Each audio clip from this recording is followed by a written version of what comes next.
I grew up in New Orleans. My mother worked as a daycare assistant at the Jewish Community Center.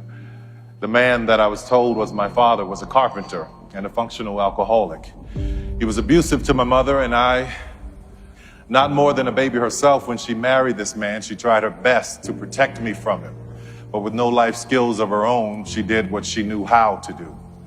Friday was payday for him, so he would come home happy, but that was short-lived. He would go out and return a few hours later drunk and angry, yelling and fighting her. As I look back over my life, there were many people that had a hand in shining light into my darkness when I was growing up. I had just started junior high school, and in order for me to get to high school, I had to walk through the drug dealers, literally step over the and the drug addicts, walk through a graveyard, then in the next block past gang members, and then go through the projects, and then come to a 6-lane intersection, and it was always busy, but just beyond that was the school. Well, one day as I'm approaching this intersection, I hear this voice saying, "Will someone help me cross?" He was in a suit. He had a cooler in a hand and a folded lawn chair in one hand and his cane in the other.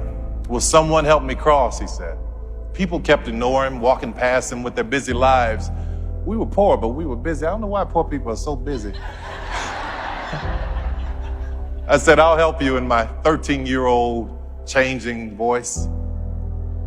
He said, "Well, thank you, son. May I have your shoulder?" I said, "Yes, sir." He said, "Don't trick me now." I said, "No, sir, I won't." We crossed the street. I asked him where he was going. He told me that he was going to my school to sell praline candies to the kids. So I helped him to the school, and he said thank you, and he told me that God would bless me for my kindness.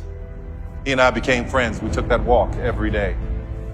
I came out of school one afternoon, and there he was sitting outside in that lawn chair selling praline candies, 25 cents. And I saw one of the kids try to buy candy, right?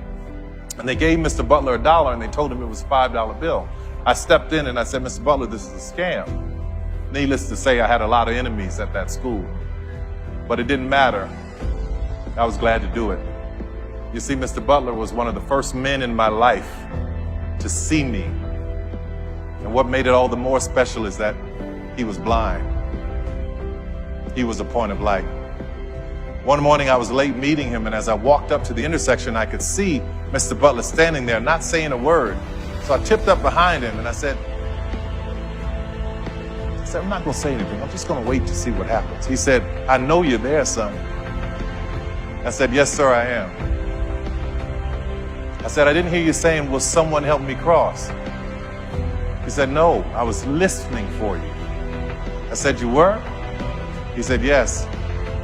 Sometimes in life, son, when you pray and you said all you can say, all you have to do is stand and wait and listen." What a point of light he was. There are many people in this world that are wanting, waiting, saying, asking, begging, hoping. Will someone help me cross? We all have the power to be a point of light.